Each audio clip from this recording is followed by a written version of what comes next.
大家好，嚟到名家吸力場環節，今日嘉賓我哋用視像連線到有莊志雄喺度。Hello Louis。Hello，卡洛斯你好，大家好。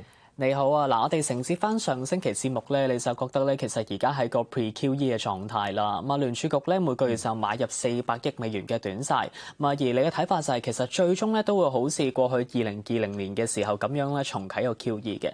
嗱，咁啊，而家喺即係呢個 pre-QE 嘅階段或者未 QE 前咧，咁啊，見金礦股咧已經率先咁樣大幅升咗上嚟啦。反映緊啲乜嘢咧？係咪可能憂慮通脹會向上升？咁啊，影響個購買力咧？係咪可以咁樣睇咧？嗱，其實我上次都講啦嚇，咁而家聯儲嗰個動作咧，就係買 T-bills 啦嚇。咁其實就個國庫券啦，咁其實嗰個動作同2019年做嘅嘢係差唔多嘅嚇。咁其實當時咧都係因為個經濟開始放緩嚇。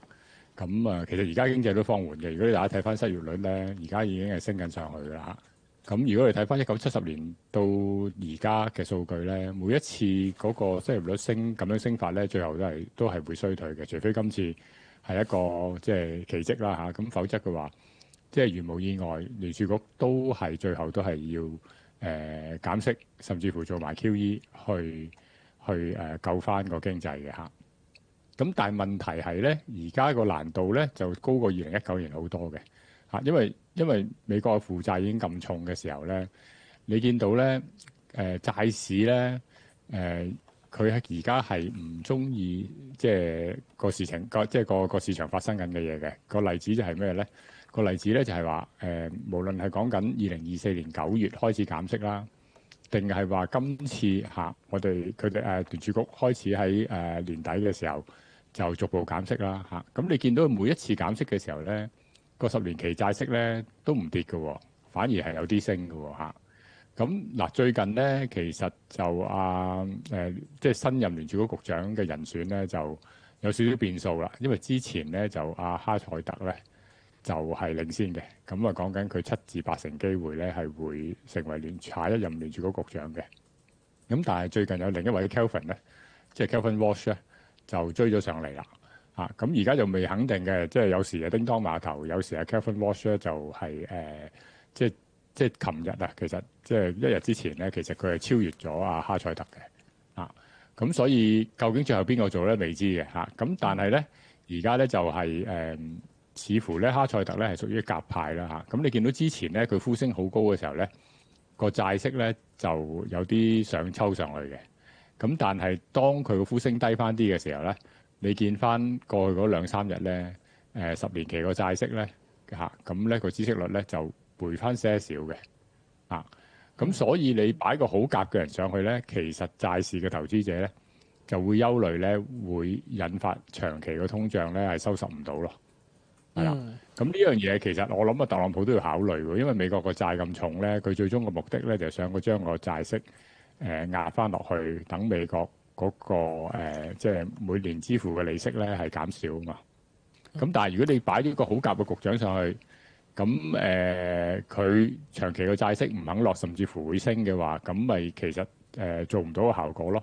反而你擺翻個中性啲嘅人入去咧有翻些少獨立性咧，咁個債市反而冇咁差喎。因為大家唔好忘記咧，即係過去幾年聯儲局嘅政策咧，即係喺2020年嘅就過度 QE 啦跟住就要加息加到好狠去壓翻個通脹啦。呢啲動作咧已經令到犧牲咗美國個長期嗰啲個債市喎。即係而家你講緊美國嗰啲長期債咧，如果你睇翻譬如一啲美國長期債嘅 ETF 咧，其實高位計跌咗一半喎已經咁其實好多投資者咧已經係唔想投資美國嘅債券㗎咯咁如果佢下一陣佢夠膽再做好寬鬆政策咧，佢有機會咧係將個美金拱埋落去嘅喎。嗱，而家美金咧仲喺條長期上升軌嗰度嘅。如果佢夠膽出年真係減息兼做埋 QE 咧，咁如無意外咧，美匯指數咧都會冧埋㗎啦。咁隨時跌2-3成係唔出奇嘅。咁如果佢做得 QE 嘅時候跌2-3成，咁就其實會引發啲人係離開美元嘅資產㗎咯。如果咁嘅情況，因為你就算今年咧，大家睇翻咧。今年標普500就升咗16% 左右啦。但係如果你對外國投資者嚟講，譬如一個歐洲人嚟講咧，歐元係升咗14% 喎。咁即係話佢一個歐洲人投資美國股票買 S&P 500，咁其實佢真係賺咗2% 嘅啫喎，即係唔計股息啦賺2% 嘅嚇。咁你見到今年咧，其實咧就已經出現呢種情況啦，即係話好多非美嘅投資咧，無論係歐洲股票啊、日本股票啊、中國股票啊，或者係新興市場股票啊，都係跑贏美股喎今年嚇。咁如果佢將個美金即係 QE 犧牲埋個美金嘅話咧，就會令到外國投資者更加係會係驚，喂，我個股價可能賺咗啲啫，咁但係個匯價蝕突翻嘅話，咁未必有得賺嘅喎，咁咪會有機會撤離咯嚇。咁你見到今年其實年初至今做得最好咧就係貴金屬嘅嚇。咁你見到黃金就升咗60%啦嚇，咁白銀就升咗超過1倍嘅嚇。咁如果講股票對股票嚇，金礦股嘅指數咧就升咗150%嘅嚇。咁所以你見到其實喺未做 QE 之前咧，已經係令到啲人咧係驚嘅啦。嗱，第一波咧就係美國咧做嘅嘢咧，就引發到啲人咧就即係新興市場嘅央行啦，咁同埋主要係亞洲啦。你講緊係嗰啲低息嘅國家，好似日本啊、中國啊，即係相對低息嘅地方啊，南韓啊嗰啲地方，嗰啲人咧，嗰啲人民咧都即係好踴躍去買金㗎咯喎。咁如果佢自己又減息又 QE，咁會令到美國人自己都買埋金㗎咯，可能會係嘛嚇？咁所以我哋考慮翻咧，就係話，咁上次做 QE 嘅時候，QE 年嘅時候，究竟美國嗰個資產表現係點樣嘅咧嚇？咁上次咧就做 QE 咧，當然唔係衰退咁簡單啦，上次係有 Covid 啦嚇。咁所以上一次做 QE 咧就好猛烈嘅。咁個猛烈程度咧就推到所有資產價格都升嘅。不過你睇翻咧，2020年嗰次做 QE 嗰一年啦嚇，全年計啦，咁都係你見到 MSCI 中國啊、金啊、金礦股啊，都係即係做得好啲嘅，即係相對標普500指數啊嚇，係啦。咁但係嗰一轉咧，我哋都未需要擔憂，就係美匯指數嚇。會大跌嚇，嗰次都冇呢個擔憂係咪？但係今次就唔同喎。今次如果真係做 QE 嘅時候咧，大家要留意一樣嘢，個美匯指數會唔會即係出現一個大跌嘅情況喎嚇？咁嗰樣嘢咧就要特別留意啦。喺出年嚟講嚇，咁你見到今次 Pre-QE 其實個市場嘅反應已經話俾你聽，都怪怪地㗎啦。因為我哋都過咗1個禮拜啦，聯儲局宣布咗 Pre-QE 之後，咁你見到納指係跌咗2%有多嚇，標普500指數都跌0.6%，金啊繼續升咗2%，係啦。咁就Bitcoin 仲慘，係跌咗差唔多6%，係啦。咁所以你見到而家嘅情況咧，就係你做 Pre-QE 咧，個市場都係話俾你聽，個反應咧係麻麻地嘅喎嚇。咁我諗而家呢個係一個難題啦，對特朗普政府嚟講嚇。咁佢究竟係推一個咩人上去啦？推得太鴿嘅人，未必可以達到佢預期嘅效果㗎。嗱，Louis頭先我哋就講過好多，即係Pre-QE 或者喺到 QE 嘅時候，唔同資產個表現啦，無論係商品啊定係貨幣。咁喺股票當中啦，因為見上次 QE 嘅時候咧，中資股同埋 Tesla 其實就係做得好咧，都係跑出嘅。又有冇參考價值喺當中咧 Louis？嗱，如果佢因為今次咧，如無意外，如果真係再做 QE 嘅話咧，個規模應該係冇2020年嗰次咁誇張嘅嚇，應該係少啲嘅規模嚇。咁你2020年嗰次咧，就因為做得咁誇張嘅規模咧，就令到太多資金喺個市場嗰度嚇。咁我哋睇翻啦。咁因為而家大家最中意睇嘅就係嗰啲即係納指7雄啦嚇 ，Mag 7嘅股票啦嚇。咁我哋睇翻 Mag 7喺2020年嘅表現咧，其實你見到當時咧表現得最好嘅股票咧，就係即係有故事性嗰啲股票咯嚇，即係有或者係有一個幻想空間嘅股票咯嚇。咁當時就係 Tesla 咯嚇，Tesla 當時就個幻想空間就係新能源啦，或者同埋電動車啦嚇，係啦。咁你見到嗱，其實你見到呢啲股票咧，其他嗰7隻咧。即係如果係做 AI，大家都係爭到頭崩額裂㗎啦。即係大家都係鬥同樣嘅嘢㗎啦。大家都係起數據中心啊，大力投資啊，去訓練個模型啊，你出現一個新嘅版本，我又出一個新版本啊，鬥快鬥勁啊，係咪？都係即係呢個故事已經係今年炒咗成年㗎啦嚇。咁我唔覺得呢一個故事夠 sexy 可以出年係可以令到個股價大升咯。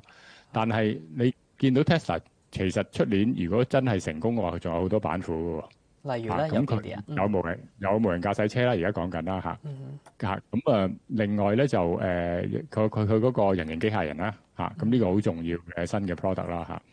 咁其實之前咧，阿黃仁勳同阿馬斯克喺中東一個峰會上高傾過偈嘅時候咧，佢哋提到太空數據中心嘅，但係當時咧個市場冇乜反應嘅。我就覺得之後咧，由於阿馬斯克咧喺股東會度咧聽到有 Tesla 嘅股東咧係提出咧就話 SpaceX 幾時可以俾佢哋可以參與投資啊嚇。咁見咗冇幾耐之後咧，你就聽到咧，即係馬斯克旗下嘅 SpaceX 咧就準備喺2026上市啦。咁但係其實馬斯克旗下嘅公司咧，尤其是係 Tesla 啦、XAI 啦同 SpaceX 咧，呢三間公司咧可以互補嘅喎，佢哋嚇。咁其中一樣嘢咧，黃仁勳同阿馬斯克佢哋傾偈嘅時候咧，有一個位咧，我覺得好有趣咧，就係講緊太空數據中心啦，係啦。咁你睇翻 Max 7咧，最有本錢做太空數據中心嘅咧，就係得阿馬斯克旗下嘅公司嘅啫喎。因為馬斯克佢2002年已經創立咗呢個 SpaceX 啊，係咪？